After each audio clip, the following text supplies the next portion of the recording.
expandir aqui. Bom, como eu prometi para vocês, eu estou separando as aulas por pasta, tá? Eu vou criar uma outra pasta aqui agora, vai ser chamada de aula 2.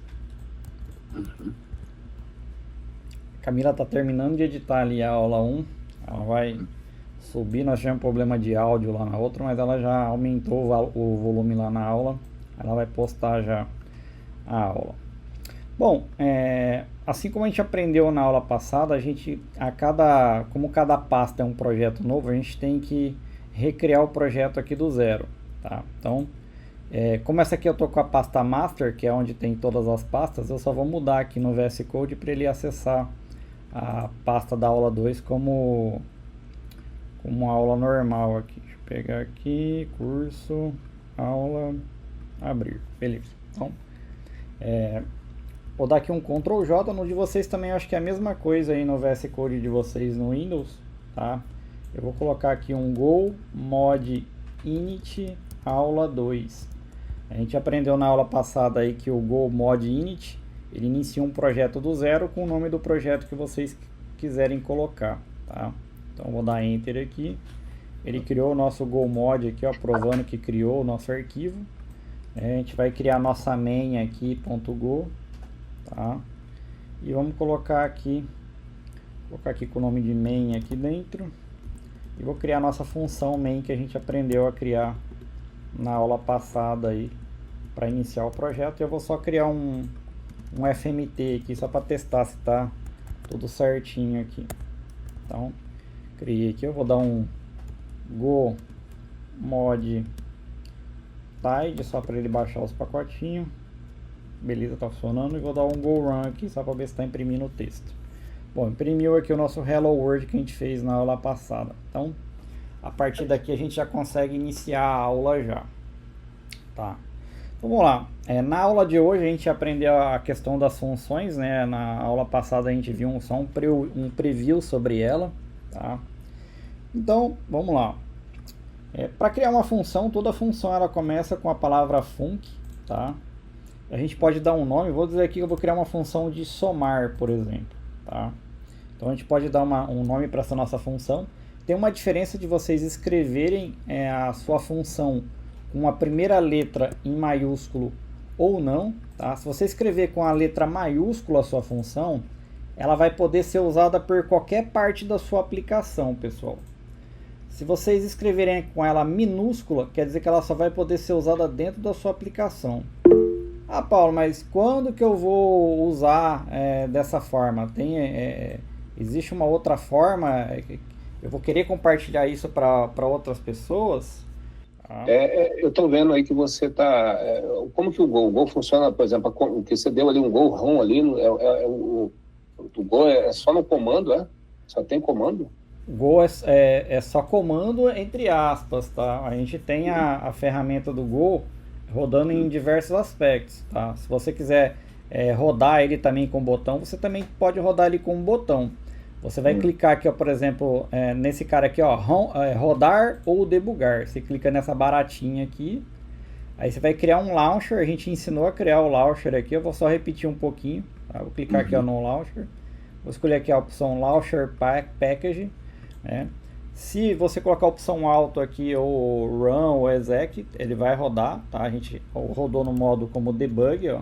Vou colocar aqui como Debug.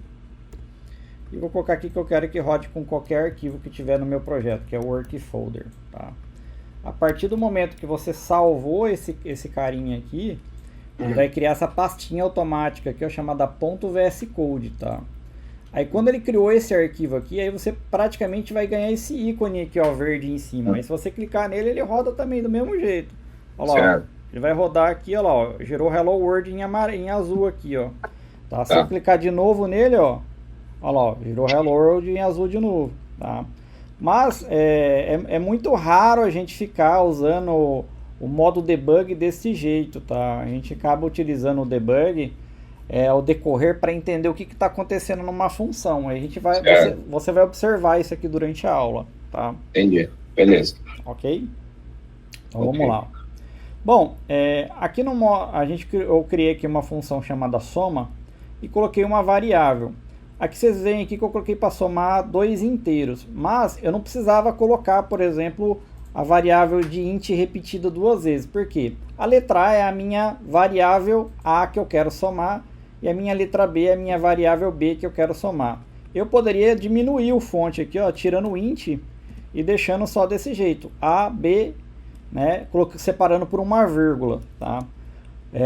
Desde que eu não coloque uma outra tipagem depois, eu posso continuar criando uma vírgula aqui. Eu poderia somar, por exemplo, um valor C aqui, por exemplo, ó, criando um valor C, um D, um E, um J, ou o que seja. Desde que eu não troque a tipagem, eu posso continuar colocando vírgula sem problema nenhum. Se eu mudar a tipagem, por exemplo, vou colocar aqui, eu vou mudar aqui que não vai ser mais int, vai ser um float, por exemplo, um float 64 ou 32. Aí eu sou forçado a colocar a tipagem, aí eu já não posso mais ficar colocando vírgula do jeito que eu estava fazendo. Eu posso colocar aqui, ó, no C, agora eu tenho aqui um C, um D, tá? Aí se eu colocar uma outra tipagem, tudo que tiver depois da tipagem vai ser considerado no valor dele, né? Então, por exemplo, aqui eu tenho o int aqui, significa que A e B é int. Eu tenho C e D, tudo que está atrás dele é float. E se eu colocar uma outra variável que é separada por vírgula e colocar aqui, por exemplo, um nome e escrever string, tudo que eu colocar aqui dentro, atrás dele vai ser string. Ó. Tudo isso aqui que eu estou colocando atrás vai ser string. Então, a gente tem que entender esse conceito. Colocou a tipagem, tudo que está atrás dele é da tipagem dele até parar outra tipagem. Para ele ser uma função também, ele tem que ter, do jeito que eu colocar aqui, ó, soma só A e B, e eu não devolver a tipagem, por exemplo, eu tenho que dizer também que tipo de dado que eu vou devolver. Eu vou devolver um flutuante, eu vou devolver um inteiro, eu vou devolver um texto, eu posso dizer o que eu vou devolver. Se eu não devolver nada, ele não é considerado uma função, pessoal, ele já é considerado uma procedure, tá? Então, eu posso vir aqui e dizer que, ó, vai devolver um inteiro. A partir desse momento que eu coloco, eu vou devolver, ó, tá vendo aqui, ó, tá vendo que essa casa aqui, ela não tá vermelha.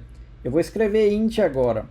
Veja que ela ficou vermelha. Por que ela ficou vermelha? Ele falou assim, ó, missing return, você não devolveu nada. Então, quando eu coloco ele com uma função, obrigatoriamente dentro do meu projeto vai ter que ter a palavra chamada return no meu projeto, porque eu tenho que retornar um valor, tá? E aqui dentro eu posso colocar qualquer operação matemática que eu quiser. No caso aqui eu criei uma que faz uma soma, A mais B, tá? E aqui embaixo, ó, eu já escrevi a soma, coloquei um valor de 5 mais 10. Se eu mandar rodar essa aplicação aqui, deixa eu tirar aqui do modo chat aqui, tirar esse cara daqui, pronto. Vou vir aqui no terminal, vou escrever aqui, ó, go run ponto. Veja, ó, eu acho que eu não, ó, se você não salvar a sua aplicação, isso aqui é uma coisa que vocês têm que se atentar também, ó. Se tiver essa bolinha branca aqui, ó, ele não considera que você salvou. Veja que aqui embaixo, ó, não imprimiu a minha soma. Eu vou salvar agora, ó. Salvei. Sumiu a bolinha branca. Vou rodar o run agora, ó. Olha lá, apareceu minha soma agora, ó, lá, ó, 15. Tá? As funções também, elas podem devolver mais de um valor, tá? Ou algum processo. Exemplo, eu vou fazer uma função de dividir. Vou chamar aqui, ó, dividir. E vou colocar aqui, ó, A dividido por B. Vou dizer aqui que é um inteiro e ele vai devolver o resto dessa solução. Aqui embaixo eu coloquei aqui, ó, 10 dividido por 2. Tá? Coloquei aqui uma barrinha de dividir, né? E vou devolver aqui o valor. Opa, não salvei novamente, ó. Como vocês podem ver, não imprimiu. Vou salvar agora, ó. Salvei. Vou rodar o comando de novo. Veja que deu lá, ó, 10 dividido por 2 deu 15, deu 5, ó, apareceu o 5 aqui na parte de baixo. Deixa eu dar um clear aqui para ficar melhor, peraí. Clear. Pronto. Mestre, você disse que se não colocar a tipagem no final da função, ela entende automaticamente que é uma procedure? Exatamente. Não. E não precisa escrever o proc, alguma coisa na frente, então? Não, você só escreve a palavra func. Tudo no Go é func. Entendi. Se não tem uma tipagem, ele entende que é procedure. Okay. Exatamente. Tá. Ok. Então, eu vou alterar aqui agora, ó, um 40 dividido por 2, um 45 dividido por 2. Vamos ver o que ele vai devolver aqui para mim. Olha lá, deu 22. Tá? Porque eu estou devolvendo um inteiro. né? E aqui ia ser um 2,5, né? Aqui nesse caso aqui. Então, mas como eu estou dizendo para ele que eu vou devolver um inteiro, ele não está devolvendo ponto flutuante. Se eu falar para ele que eu quero devolver um ponto flutuante, por exemplo, um flut, tá? E eu for rodar ele aqui, ó, agora deu lá, ó, 22,5. Então, de acordo com o que você fizer, diferente lá do Delphi, das outras linguagens que a gente tem que dar um tranque para poder fazer, o simples fato de eu colocar que a devolução já é um inteiro, ele já vai capar a casa decimal para mim, tá? Isso é uma coisa que a linguagem já faz naturalmente, tá? Mas nós sabemos que em programação, se você dividir um valor por zero, por exemplo, é para dar um erro. Então, por exemplo, eu vou pegar esse 45 aqui, vou dividir ele por zero de propósito na minha aplicação, tá? E vou rodar a minha aplicação, tá? Veja que na minha aplicação deu um erro aqui, ó, chamado inf, tá? Deu um erro. E praticamente tudo que eu fizer nessa aplicação, ela vai devolver esse inf porque ela não sabe o que fazer, não tem como dividir um valor por zero. E aí é a hora que você entra com a sua tratativa de erro, tá? Por exemplo, eu poderia dizer aqui para ela que ela vai devolver o erro de divisão, ou eu simplesmente vou tratar esse erro. Por exemplo, eu vou dizer que ela pode devolver, eu quero que ela devolva um float, por exemplo, e na função, por exemplo, eu quero tratar. Eu vou dizer assim, eu vou verificar B é igual a zero, se é, já retorna zero, tá? Porque a gente na matemática faz isso. Então, vou salvar e vou rodar. Veja, ó, que agora já devolveu zero automaticamente. Nos projetos que a gente faz aí na empresa, a gente costuma criar essas funções já para ir facilitando, para você evitar erros lá na frente, tá? Então você vai criando funções para ir facilitando. Se você fosse ter que fazer isso aqui toda vez que você fosse fazer um monte de cálculo, você ia perder muito tempo, porque você ia ter que ficar criando um monte de if para ficar tratando. Ah, o valor é zero. Aí você teria que escrever uma regra aqui dizendo assim, ó, if, e colocar a sua regrinha aqui em cima. Para o próximo também é a mesma coisa. E às vezes você quer até somar uma divisão ou alguma coisa do tipo. Por exemplo, eu não vou mais dividir por zero. Eu quero colocar aqui uma divisão por 3, por exemplo. Ao mesmo tempo também eu quero que ele já some uma outra divisão, por exemplo, de 10 por 2, por exemplo. Tá? E eu quero poder imprimir esse resultado. Veja que ele já fez aqui para mim, ó, eu pude colocar outra divisão sem precisar ficar fazendo um monte de if, verificando se algum deles é por zero. Por exemplo, eu poderia colocar aqui que é por zero e não ter que ficar criando um if para tratar. Então, a vantagem de você ficar criando funções para facilitar a sua vida, ela é enorme. Tá?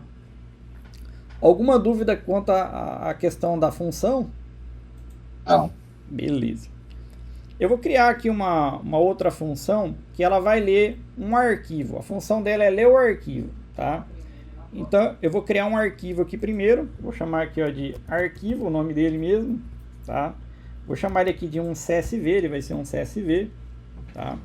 E eu vou colocar aqui, ó, Paulo, vai ser o nome, vírgula, vai ser a minha data de aniversário, por exemplo. Vou colocar aqui. E vou colocar aqui um outro aqui, vai ser um Leandro. Sei lá, a data dele vai ser 1 de 2050. E assim vai. Criei aqui o meu arquivo aqui, tá? Um CSV está separado por vírgula, tá? Poderia ser um pipe, poderia ser qualquer outra coisa, um ponto e vírgula, tá? Então, criei o arquivo que a gente quer ler. Então, eu posso criar aqui uma função. Vou chamar ela aqui de ler arquivo, tá? Na função, eu vou falar para ele que eu vou fornecer o nome, e o nome do arquivo vai ser uma string, tá? E aqui eu quero devolver o arquivo. Eu posso descrever que eu quero devolver um file, por exemplo, tá? E vou usar a mesma biblioteca que a gente usou na aula passada, que é a biblioteca OS, tá? A biblioteca OS, veja que ela devolve aqui para mim aqui, ó, o arquivo que eu tô lendo, tá? E ela também devolve o erro, tá? Então, eu tô lendo aqui, ó, se ela conseguiu, se ela devolveu um erro, eu verifico se o erro tá diferente de nil. Se tiver diferente de nil é porque deu um erro, e aí eu vou mandar imprimir o erro aqui para nós, tá? E, ao mesmo tempo, como eu falei aqui para ele que eu ia só devolver o arquivo, né, o file, né, que ele colocou aqui para mim, então eu posso colocar aqui, ó, um os.file, tá? Se eu quiser devolver o erro, se eu não quiser devolver o erro, eu só vou imprimir o erro e vou devolver new aqui no arquivo, tá? Se eu quiser devolver o erro para poder tratar lá do outro lado, eu posso devolver mais de um valor. Diferente das outras linguagens que a gente está acostumado, como Delphi, a gente na função só consegue devolver um valor por vez. No Go, eu consigo devolver a quantidade que eu quiser. Se eu quiser colocar aqui também que eu quero devolver, sei lá, um número de linhas, eu posso escrever aqui um int aqui, por exemplo. Só assim, Paulo, mas fica meio complicado, né? Você está colocando só a tipagem. Eu tenho também como colocar um nome na variável aqui de cima? Tem. Você simplesmente só vem aqui atrás e escreve o nome da variável, tipo count. Você vem aqui e escreve o nome da sua variável. Né? Aqui você também poderia colocar aqui também, ó, arquivo. Vou chamar aqui de arc. E no erro, eu quero devolver aqui, vou chamar só de erro. Tá? Então, você pode colocar aqui o nome da variável que você quiser. Tá? Automaticamente, você pode usar o nome dessa variável que você criou aqui, ó, direto, sem problema nenhum. Tá? A do erro é a mesma coisa. Em que colocar a mesma variável que você colocou aqui. Tá? Só que tem uma diferença. Assim como aqui no return eu estou devolvendo aqui eu estou pedindo para devolver 3 valores, aqui eu também teria que devolver 3 valores. Tá? Então, por exemplo, eu posso devolver aqui o erro que está pedindo, que é a segunda linha, e o count aqui, no caso, que como deu um erro, eu vou devolver que teve 0 linhas. Quando eu li o arquivo, eu posso devolver aqui, ó, arc, e o new, e aqui eu posso devolver o tamanho do arquivo, por exemplo, que eu estou lendo aqui, que é o len do arquivo, tá? E eu posso passar aqui o tamanho do arquivo também se eu quiser, tá? Isso fica a escolha de vocês, tá? Então, eu posso devolver a quantidade que eu quiser aqui. No caso aqui eu vou devolver apenas o arquivo e se deu erro ou não para ler o arquivo, tá? Por que que a gente costuma fazer essas funções também? Porque às vezes é muito difícil vocês ficarem lembrando nome de biblioteca, qual que é o comando que eu dei para ler um arquivo. Então a gente começa a fazer funções em português ou uma linguagem que você tiver melhor entendendo, já cria uma biblioteca com nome de rotina, comum ou úteis aí que a gente está mais acostumado, né? E simplifica o seu resultado. Então nessa aqui, no caso aqui, eu coloquei aqui como ler arquivo, eu passo o nome, já entendi que ela vai ler o arquivo e automaticamente, como ela coloca a tipagem aqui pra gente em cima, fica tudo num arquivo só. Facilita porque na hora que você for consumir ela, não vai mais precisar ficar colocando tanta coisa, tá? Então, agora eu vou colocar aqui para ler ela. A gente viu isso na aula passada, na questão de ler o arquivo, né? Mas eu vou chamar ela aqui, ó. Colocar que ela devolve o arquivo. E eu coloquei aqui, eu vou colocar o nome do nosso arquivo ali, que vai ser o arquivo.csv. Deixa eu apagar aqui o textinho. Tá? Então, já tratei o meu erro aqui. Aí você fala assim, Paulo, tá com redundância? De certo modo, tá redundante aqui, ó, porque eu mandei imprimir aqui. Isso aqui não precisa, tá? Vou tirar aqui de cima para não ficar redundante. Aqui eu tô fazendo a tratativa, ó, lendo o arquivo CSV. Se teve algum erro de ler o arquivo, eu trato ele aqui na minha aplicação, tá? Se já deu erro, novamente aqui explicando para vocês, eu tô dando um return aqui para ele parar aqui. O meu ler arquivo aqui, se vocês notarem, a gente colocou aqui, ó, variáveis com nome de arquivo e aqui em cima como nome de erro. Se eu já coloquei o nome das minhas variáveis, eu não tenho a necessidade de vir aqui no meu return e escrever o nome da variável que eu estou devolvendo. Eu só escrevo return, porque o valor da variável já está abastecido. Ele vai permitir a aplicação voltar com o resultado lá sem problema nenhum. Tá? Do jeito que eu fizer aqui, vai devolver o valor do mesmo jeito. Eu não preciso preencher nada aqui, porque já foi preenchido aqui. Então vamos lá. Ao mesmo tempo também que eu consigo devolver várias variáveis, a gente notou também que a gente consegue ler várias variáveis. Tá? E a gente também consegue ocultar. Né? Exemplo, eu li o erro aqui, mas eu não quero tratar o erro. Eu sou um cara irresponsável aí. Estou tacando foda-se se vai dar pau ou não. Eu vou vir aqui na minha aplicação e vou comentar a tratativa de erro. e você vai ver que o erro, o Go vai falar para você, ó, você declarou, mas não usou. E se eu tentar ali, ó, continuar, ele fala, Paulo, você não pode, você declarou uma variável que você não está usando. Então, o Go vai tentar forçar você a usar aquilo que você declarou. Ele não vai deixar de jeito nenhum você abandonar uma variável ali sem usar. Quando você não quer usar, o que a gente utiliza, pessoal, que é pra gente na outra aula? Underline, isso mesmo. Coloca um underline quando a gente não quer usar aquela variável que a função está devolvendo. A gente tem que entender que quando uma função devolve dois valores, eu não posso só declarar uma variável. Eu tenho que declarar também que eu não quero usar nenhum valor. Exemplo, eu também posso dizer que eu não quero usar esse aqui.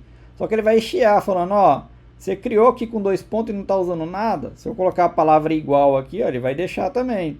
Seria também a mesma coisa que eu não tivesse escolhendo pegar nenhum valor. Eu posso também fazer isso aqui, ó. Estou executando ela e não quero fazer nada. Às vezes você tem um objetivo com isso, tá? Mas aí vai da sua análise do porquê que você está fazendo isso daí, ok? Bom, surgindo já esse ponto aqui, as funções também ela tem uma questão de acabamento. Você pode decidir quando algo vai ser executado, quando uma função vai ser executada. Nesse exemplo aqui, ó, eu escrevi um defer, escrevendo o nome do arquivo e uma função chamada close. Para que a gente utiliza um defer, pessoal? Significa que eu quero que ele execute o comando close, mas não agora. Eu quero que ele execute o comando close quando termine a minha aplicação. Então, toda palavra que tiver como defer, eu venho aqui e coloco um comando, ele vai executar quando sair da minha aplicação ou da minha função. Por exemplo, se eu colocar um defer dentro dessa função, ela vai executar automaticamente na hora que terminar o return. Deu return, ela executa aquela linha, tá? O close aqui não vai ser diferente. Quando ele terminar de ler aqui e ele terminar a minha main, ele vai executar o meu defer. Como que a gente testa isso? Simples. Aqui eu tenho aqui, ó, o defer. O defer é quando você quer programar, agendar a execução de uma função quando termina a execução de uma função ou do programa, tá? Nesse caso aqui, ó, se eu coloquei o defer com close, quer dizer que eu quero que feche esse arquivo que eu abri aqui quando terminar a minha função. A gente também pode fazer funções anônimas, tá? Eu posso escrever assim, ó, func, escrever o nome da minha função e abrir aqui, tá? E mandar executar a minha função aqui no final, tá? E escrever um texto aqui, por exemplo. Eu quero escrever aqui um texto, por exemplo, um fmt.função anônima, tá? E escrevi aqui minha função anônima. Se eu executar o meu programa do jeito que eu estou executando aqui, ó, executei. Veja que ele escreveu aqui, ó, função anônima, que é essa função que está aqui, ó, né? Eu vou mandar imprimir um outro texto aqui embaixo, ó, fmt função anônima, vou colocar só a função aqui, deixa eu apagar aqui. Então, coloquei aqui, ó, só função anônima. Eu escrevi aqui o nome da minha função, ó, função anônima com retorno. Vou tirar esse retorno aqui que não vai retornar nada não. Então eu coloquei aqui uma função só, tá? Vou colocar aqui como um texto aqui, vou colocar aqui um monte de H aqui de propósito. Salvei. Vou mandar imprimir aqui na minha tela de novo. Olha lá, ó. Função anônima executou primeiro, tá na ordem, depois ele executou meu H, tá? Eu vou colocar também mais um outro texto aqui, ó, um fmt.println. Opa, apertei a tecla errada aqui. Eu vou colocar aqui um outro texto aqui, vou colocar aqui um monte de sharp aqui, tá? Vou colocar aqui 2 pontos, fechei minha função, salvei, tá? Vou mandar executar de novo. Veja aqui, ele executa em cascata as funções, assim como no Delphi ou qualquer outra linguagem. Ele começa de cima para baixo, tá? Mas assim, Paulo, e o defer?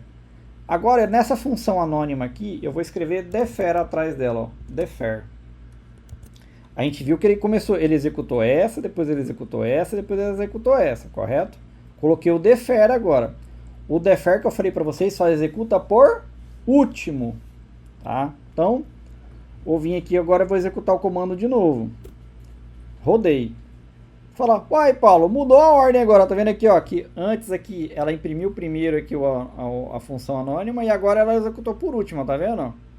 Então, quando eu colocar o defer, ela vai sempre executar a minha função no final do programa, tá? Eu poderia pegar mais um defer aqui, ó, e vou escrever agora um defer aqui embaixo. Coloquei aqui um defer, vou chamar aqui de função ppp, e essa aqui vai ser função a. Vou colocar aqui um b aqui, um vai ser a e a outra vai ser b. Então eu tenho aqui uma a e aqui eu tenho uma b. Vou rodar de novo o meu programa. Veja que agora no topo, ó, o A está no topo, o B está por último e executou o meu B primeiro e depois meu A. O que está acontecendo aqui, Paulo? Não entendi mais nada. É que quando você executa com defer, por mais que ela vai executar por último, ela executa por último de baixo para cima. Então, quando é defer, o que ela vai fazer? Ela vai olhar o último defer, vai executar, depois ela vai ler o próximo defer, ela vai executar, e depois ela vai para o próximo defer e ela vai executar. Então, quando você usa um defer, ela vai executar quando o programa acabou, mas de baixo para cima, na ordem dos deferes forem inseridos. Vai fazer o reverso aí, né? Vai fazer o reverso, tá? Por quê? Ela entende que às vezes você quer criar um defer para destruir algum arquivo. E não faria sentido ela destruir algo de cima para baixo, sendo que ele não foi construído, porque a gente constrói o objeto no topo e a gente destrói ele por último embaixo.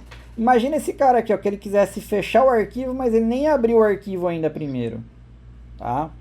Então ela começa a executar por debaixo porque ela entende que os comandos de defer, na maioria das vezes, são para limpar a memória, são para desativar alguma coisa, são para fazer alguma coisa em especial que ele precisa fazer quando termina.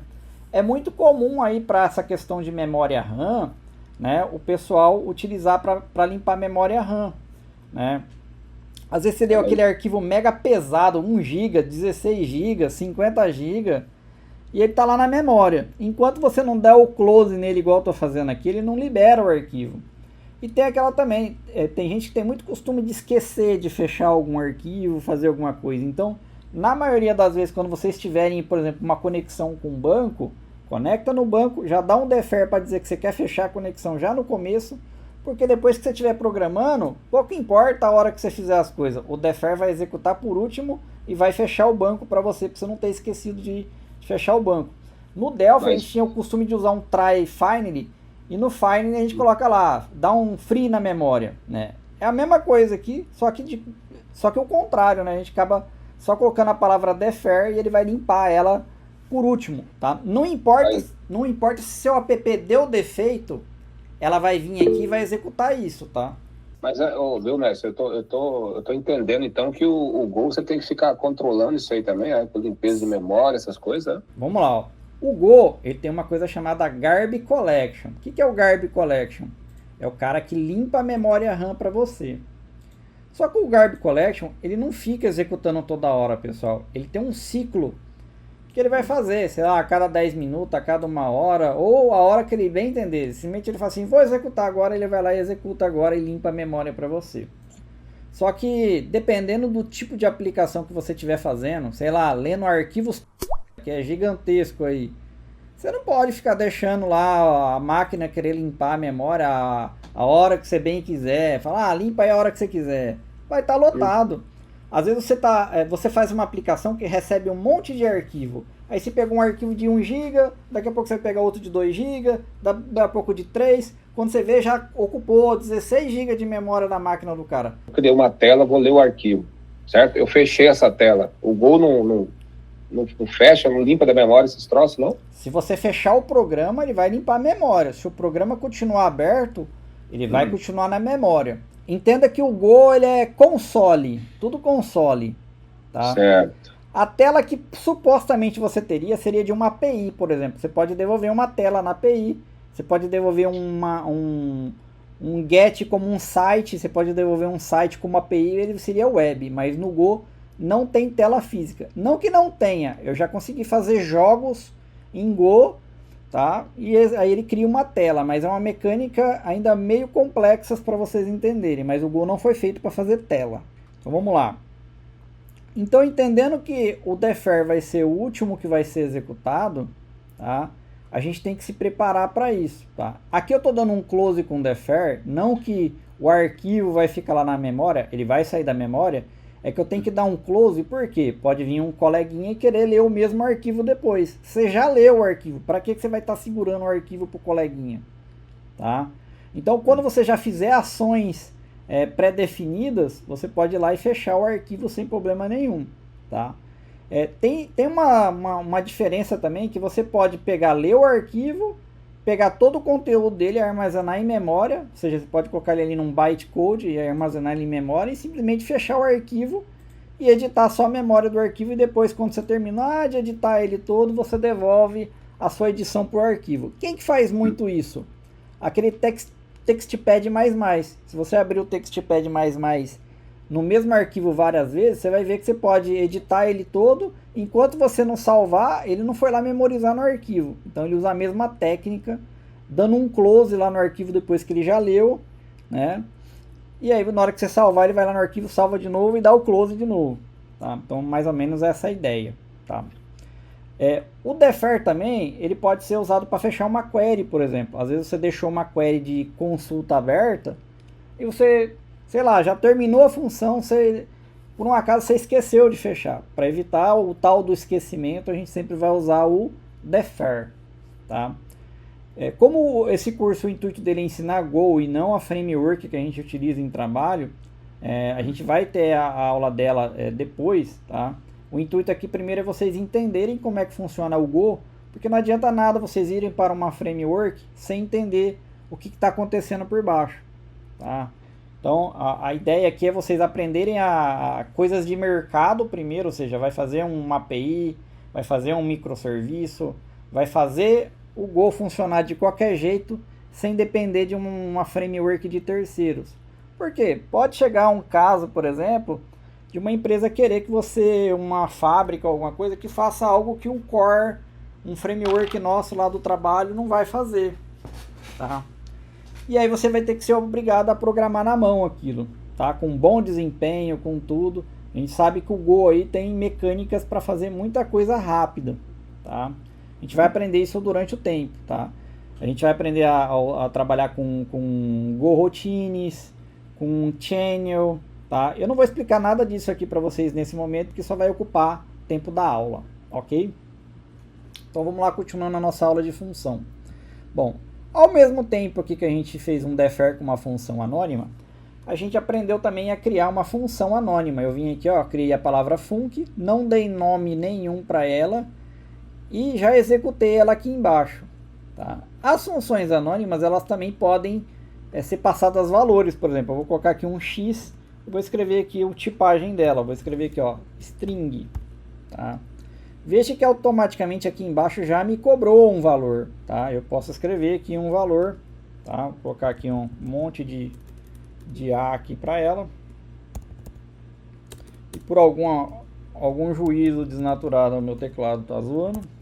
Então eu coloquei aqui, ó, um monte de D, tá? E passei a função aqui, o X, para ela, tá? Então eu vou colocar aqui agora, ó, para ela imprimir o X aqui para mim, tá? Vou colocar um espaço aqui e vou mandar rodar, ó. Veja que na minha função que eu executei aqui, ó, a função A, ela imprimiu o D aqui, ó, que é a variável que eu coloquei, ó, ela imprimiu o D aqui para mim, tá? Então a função anônima ela também pode receber valores, tá? O que acontece? Como o Go tem uma coisa chamada Go Routines, né? E você pode estar no meio de um for. Como o Go executa coisas separadas, seria como se você tivesse 4 carros na sua garagem e você dissesse que cada um vai correr em uma velocidade diferente. Se eu fizer uma função que pode pegar um valor aqui do topo, por exemplo, vou pegar aqui, ó, vou escrever aqui uma variável, tá? Ela vai se chamar aqui teste e ela vai guardar uma string, tá?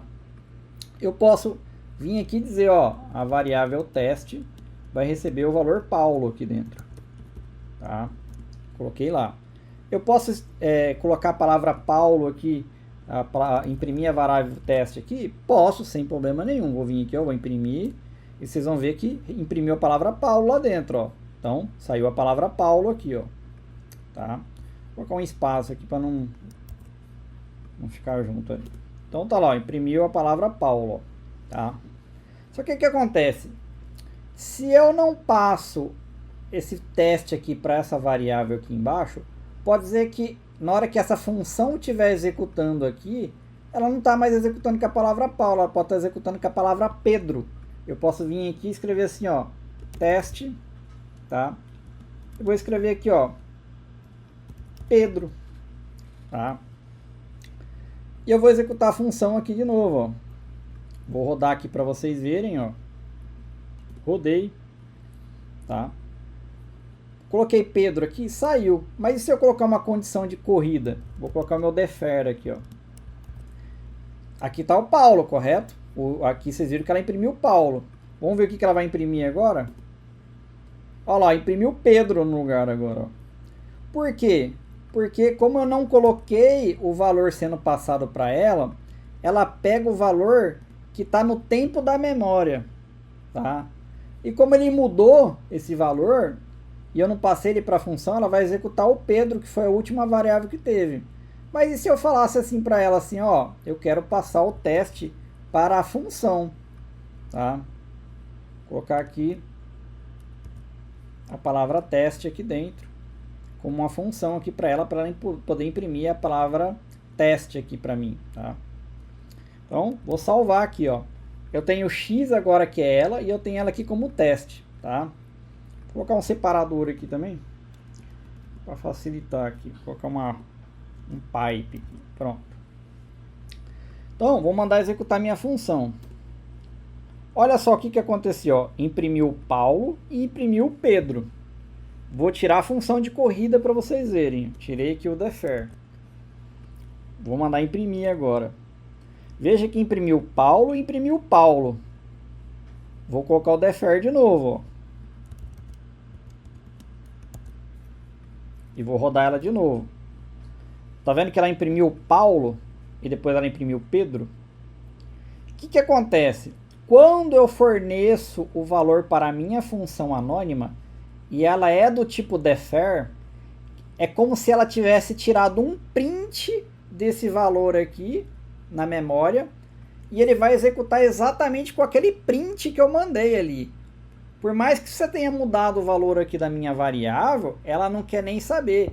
Ela já printou a palavra Paulo como parâmetro aqui, e quando ela for ser executada lá na frente, ela vai executar com o Paulo que eu declarei aqui. Então tem que tomar muito cuidado, porque isso é perigoso, porque às vezes você faz uma função de limpeza de alguma coisa e você vai achar que ela está limpando aquele objeto que está ali na frente. Mas não. Como ela decora a primeira variável que você forneceu aqui para ela, que no caso aqui foi o Paulo, ela na hora que ela vai executar como Paulo, não vai executar como Pedro, João, Tadeu, nem nada, ela não quer nem saber. É o que valeu aqui na linha 35, ela memorizou, é o que ela vai executar com aquilo ali. E como que faz para ajustar, Paulo, caso eu não queira essa rotina? Aí é o que você vai decidir, se você vai usar ela como um defer ou não, tá? No caso aqui, como vocês viram aqui, ó, eu imprimi Paulo ou Pedro, aí é aquela questão, se eu quero que ela faça pelo último, eu vou deixar ela como uma variável global e eu vou imprimir ela como global, não vou usar como uma variável de função aqui, entendeu? Então você tem que entender quando você vai deixar ela como uma variável local aqui na função, ou quando você vai usar ela diretamente aqui como uma global, tá? Que é o que a gente colocou aqui. E aí é que entra uma outra questão. No Go, a gente tem diversas modelagens de memória que a gente pode colocar. Exemplo, aqui ó, eu não estou dentro de nenhuma função aqui. Eu posso vir aqui e escrever aqui uma variável, var, e vou escrever aqui ó, teste2. E vou colocar um valor nela. Vou colocar aqui ó, vou colocar aqui João, tá? Ela é uma variável global. Se eu vim aqui dentro da minha outra função aqui, ó, eu tô aqui na minha main, e eu escrevi aqui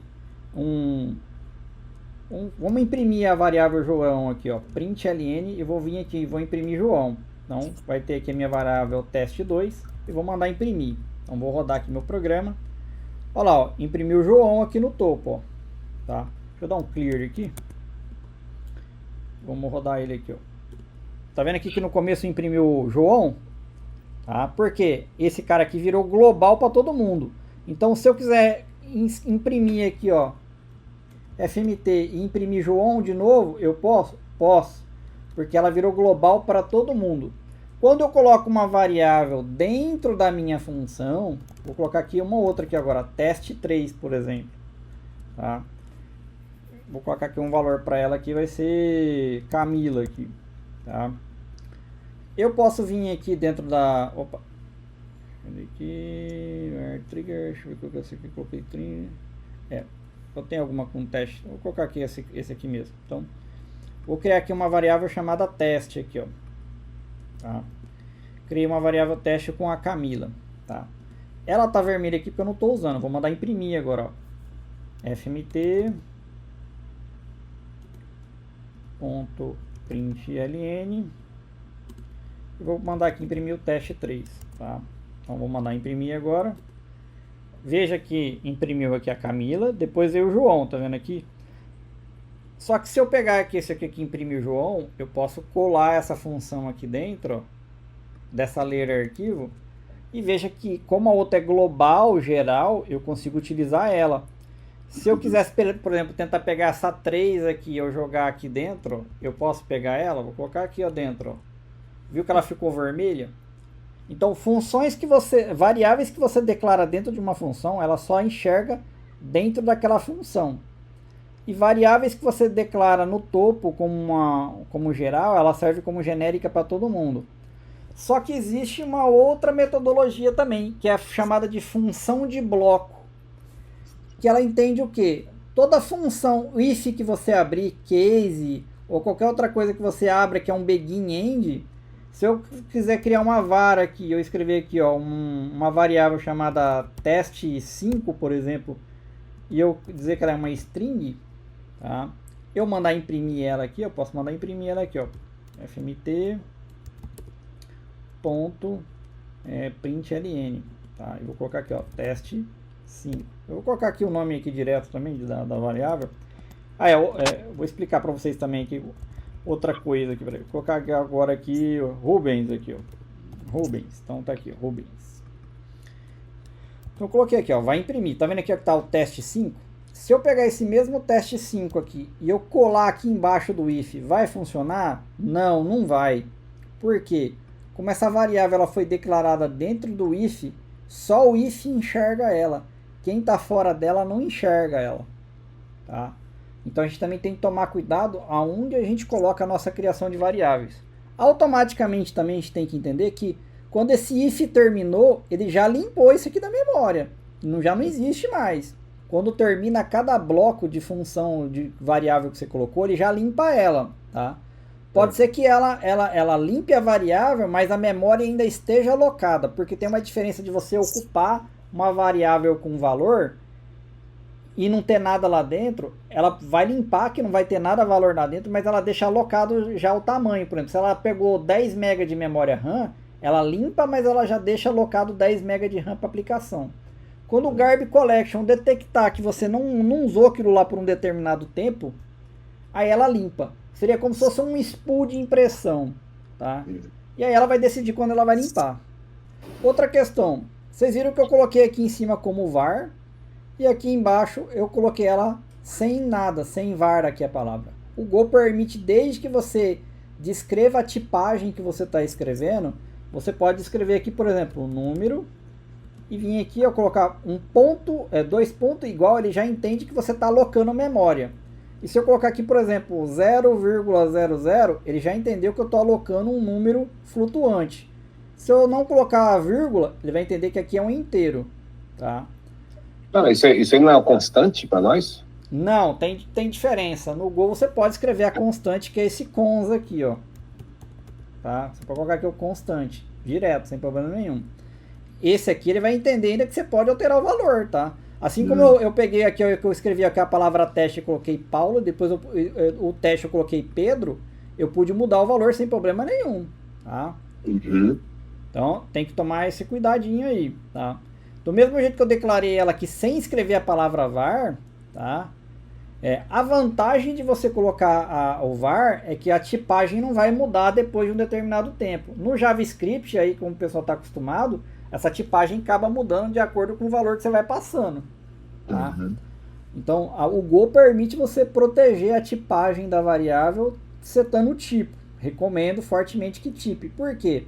Quando você passar aqui o valor na sua função, ele vai descrever para você, ó lá, o nome é uma string, o arquivo que ela devolve é um arquivo do tipo file, aqui o erro é um erro que ela vai devolver. O erro poderia devolver uma string, por exemplo. Então, é importante a gente tipar, porque o Go vai indicar para a gente o que aquilo ali faz.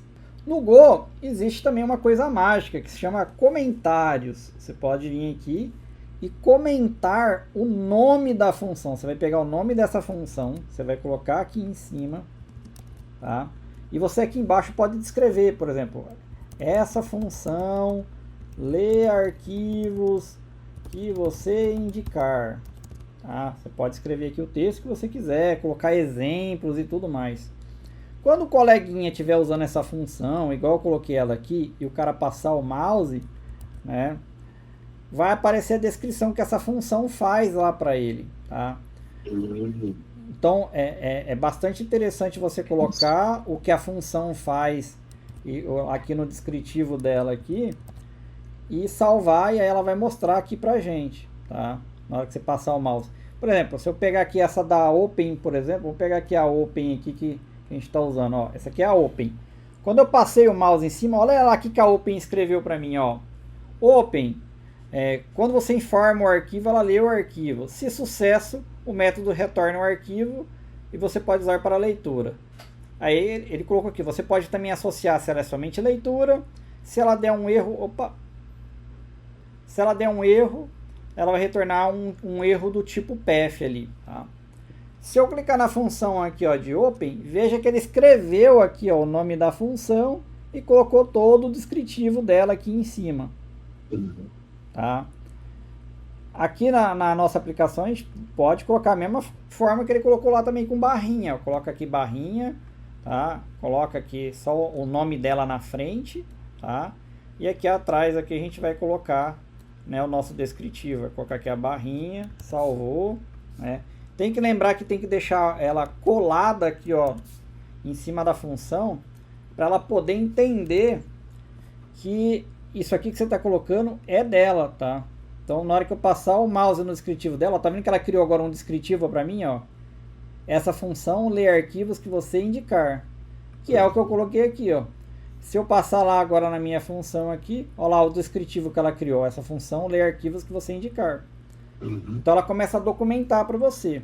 No Go também você consegue escrever um Godoc, tá? Se eu escrever a palavra Godoc, ele cria uma documentação para mim baseada nos comandos que eu passar aqui dentro da aplicação. Tá? Ele vai criar toda uma documentação para mim baseada em todos esses comentários que eu coloquei. Então, conforme você for comentando o seu código, depois quando você digitar um Godoc, ele documenta toda a sua aplicação sozinha. Tá? Isso facilita muito depois na hora de publicar algum fonte, alguém tiver uma dúvida que uma rotina faz, o cara não precisa ficar indo lá na função para descobrir o que ela faz. Isso gera o que? Um TXT? O que se gera esse Godoc? Você vai definir a tipagem do arquivo. O início do comando se chama Godoc, mas depois tem os outros comandos. A gente vai usar isso lá na frente, tá? Isso aqui é só para vocês entenderem a vantagem de colocar a função. Depois a gente vai aprender a criar documentação também, tá? E já entender também por que comentar cada parte do seu fonte, porque depois na documentação ele vai criar toda a documentação de tudo que você escreveu lá de comentário. Ok? Ok. Entendido a parte de variáveis, alguma dúvida? Então, tá bom. Bom, a gente também pode consumir funções de terceiro, tá? Então você pode pegar uma biblioteca de terceiro e consumir. Por exemplo, no meu Git, vocês podem criar um Git também de biblioteca de vocês. Vou escrever aqui, ó, github.com/alt.br/Golang. Lá no meu Git tem esse pacote aqui, tá? Opa, deixa eu dar um Ctrl Z aqui. Vou colocar aqui uma variável aqui, só para dizer que eu não vou usar nada dele ainda. Vou dar agora aqui um go mod tide. Quando vocês criam um go mod tide, ele vai lá e baixa o pacote, ele faz o download do pacote. Tá vendo aqui que ele foi lá buscar o pacote aqui, ó? e ele disse que esse meu pacote está na versão 133, tá? É um pacote que está externo. Automaticamente, ó, ele documentou aqui no meu GoMod o nome do meu pacote e a versão que eu acabei de utilizar, tá? Então, quando eu for rodar o meu Go, ele sempre vai vir aqui, vai consultar e vai baixar esse pacote que eu coloquei aqui, porque nessa versão que está funcionando o meu Go. Qual que é a vantagem da gente colocar isso aí? É que como o Go ele faz um backup desse fonte sozinho, sem a gente saber, ele faz um backup no Google. Então não tem como o cara agir de má fé e ir lá e apagar o fonte e falar assim, pronto, lasquei todo mundo. Aquele medo de falar assim, pô, eu vou usar uma função de terceiro e de repente o cara vai lá e apaga a função e aí meu fonte para de funcionar. Ou seja, ele não é online, né? Ele baixou o pacote e não fica online mais. É online, sim. É online. A diferença é que o cara não consegue apagar. Por mais que o cara apague do GitHub, o GitHub fez um backup dele para você poder usar. Por quê? Uma vez que o cara compartilhou com a internet, por mais que ele queira apagar lá da internet, o Google não quer nem saber, meu amigão. Você já disponibilizou uma vez, vai ficar pro resto da vida para a comunidade. Quando eu faço essa importação, se o cara foi lá e mudou uma função lá dentro que eu usei de 1 mais 1 vira 3, por exemplo. Ele mudou online, só que eu fiz o import do pacote. Ele vai ser versionado com essa versão que está aqui. A outra, ele vai ganhar uma outra versão lá que vai ser a 134 e você vai continuar funcionando com a original que ele escreveu. Certo, então não é online. É online. Mas você acabou de falar que a versão... mas você está falando se eu não importar de novo, não é isso? Exatamente. Entendi. Perfeito, entendi. Então, por mais que ele também melhorou lá a função, se o seu aqui está escrito que é a 133 que vai usar, por mais que ele melhorou, você vai continuar usando a 133. Existe um outro comando que às vezes você quer gravar o backup daquela versão que ele colocou, que a gente também pode usar assim, o Go Mod Vendor. Eu acho que é Vendor ou Vendor. Eu acho que é Vendor. Vou colocar aqui, Go Mod Vendor. Veja que ele aqui, ó, criou uma pasta chamada Vendor. E ele foi lá na internet e baixou todo o fonte para mim aqui, ó. Ó, já veio todo o fonte aqui para mim, ó. Ó, eu consigo adentrar aqui, ó, até no que ele escreveu lá dentro, tá? Então, quando eu uso o comando Go Mod Vendor, ele vai lá e baixa todos os pacotes para mim, ó. Até pacote que eu não escrevi, que eu estou usando no meu pacote, ele veio aqui e baixou, ó. Então, eu consigo também ter esse backup aqui. O Go fez isso aqui na época porque tinha o pessoal babaqueando de apagar os arquivos. Aí eles criaram inicialmente o comando Go Mod Vendor para baixar esse pacote e você ter ele no seu computador. Aí o que o pessoal... Depois a Google falou assim, não, eu vou começar agora a armazenar isso aqui no meu diretório para não perder mais isso. E aí o Go foi lá e passou a armazenar, tá? Então a gente não tem mais essa necessidade de fazer isso. Mas, vamos dizer que às vezes você é um programador astuto e tal, você baixou tudo que você precisa usar e você fala assim, eu vou para uma fazenda, lá não tem internet, eu não quero ficar baixando pacote. Aí você pode usar o Go Vendor, ele vai lá na internet, baixa todos os pacotes e já deixa no seu computador. Então ele não vai mais consultar a internet para baixar esses pacotes, ele só vai usar o que está aqui no Vendor, tá? Então o Vendor ele é interessante também para, às vezes o cara comprou um projeto seu, tá? Ele comprou um projeto seu, com fonte, com tudo. E aí o cara fala assim, Paulo, eu comprei, eu quero os fontes. Você vai vir aqui, vai dar Go Mod Vendor e vai entregar para ele desse jeito. Por quê? Não importa se alguém atualizou o pacote depois, etc. O dele vai estar rodando bonitinho, certinho, com tudo que precisa dentro desse Vendor. Vou apagar o nosso Vendor aqui. Apaguei. O Go ele tem mania de ler tudo que tem dentro da sua pasta. Então se ele vê a pastinha Vendor, ele vai tentar usar o que está ali. Então se você não está usando, apaga o bichinho, porque senão ele vai tentar usar o que está ali dentro. Bom, eu coloquei aqui o nome do meu pacote aqui, que é esse Golang, não é à toa, tá? Então, eu vou colocar agora aqui um Golang, tá lá em cima, e eu vou escrever aqui embaixo agora, ó, Golang, ponto, e aqui eu posso escolher acessar um pacote que está dentro desse Golang que está aqui, tá? Eu posso usar uma biblioteca de escrita, eu posso usar qualquer outro pacote que eu quiser ali dentro dele. Por exemplo, eu tenho ali o HTTP. Então, por exemplo, eu quero usar um pacote de componentes, por exemplo. Componentes. tá só como componente, eu acho. Deixa eu ver aqui. Tá como componente. Então, se eu pegar aqui, ó, como componente, e eu escrevi aqui, ó, componente, eu dar um pontinho, veja que ele devolveu aqui para mim, ó, várias funções que eu já tenho pronto lá dentro. Eu já tenho funções de verificar se é um ponteiro ou não. Eu tenho esse outro aqui que é um string, igual o string list, ó. Eu tenho esse cara aqui que monta um string list para mim, tá?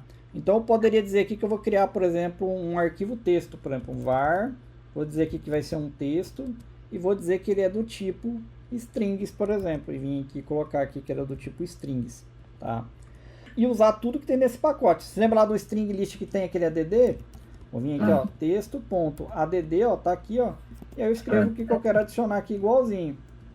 Vou escrever meu texto, eu posso escrever de novo texto.add e utilizar aqui eu de novo adicionando mais outra linha, tá? Ou seja, como essa função aqui ele já tem tudo pronto, eu posso também consultar como eu construí, ó, igualzinho no Delphi faz. Você clica em cima dele e ele te mostra todas as funções.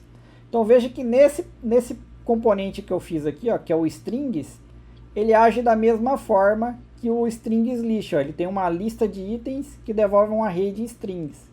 Nele eu tenho o clear para limpar, o count, o texto, né? Ou seja, tem funções aqui que você pode reaproveitar para fazer uma série de coisas.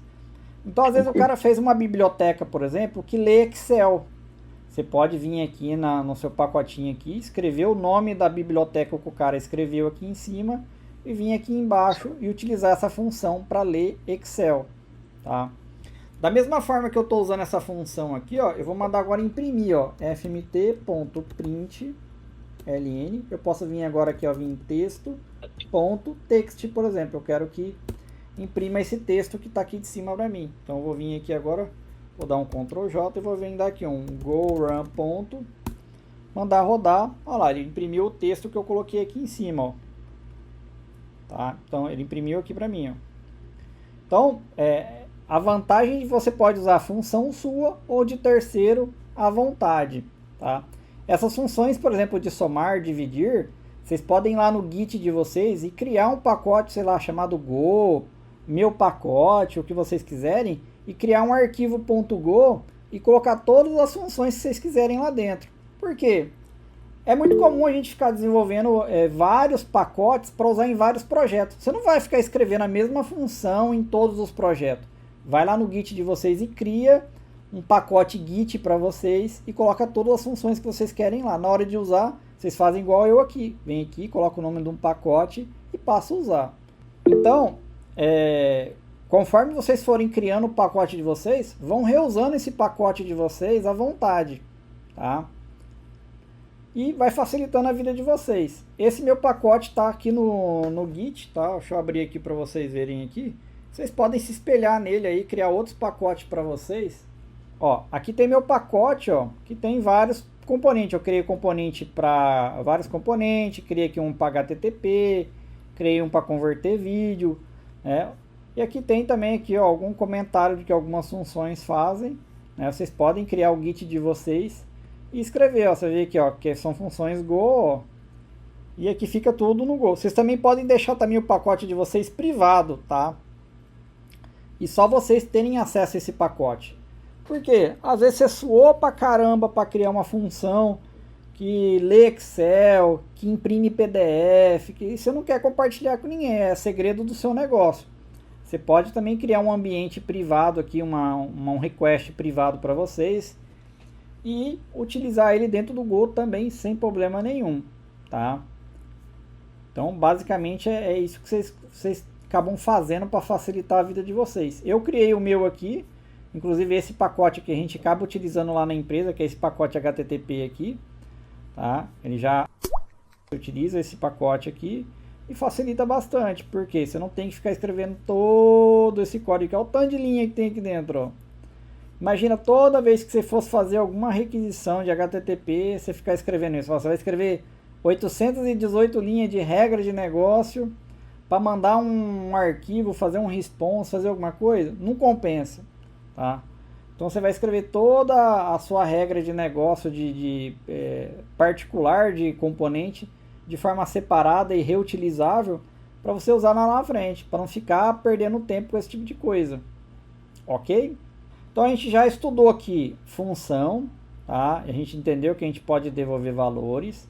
Que tipo de valores a gente pode devolver? A gente pode devolver vários valores ou um valor só, ou não devolver nada também, tá? A gente também entendeu aqui a tratativa de erro na aula passada, também a gente reveu ela aqui de novo. A gente viu também aqui variáveis, quando é uma variável global, quando é uma variável de função, quando é uma variável de bloco, tá?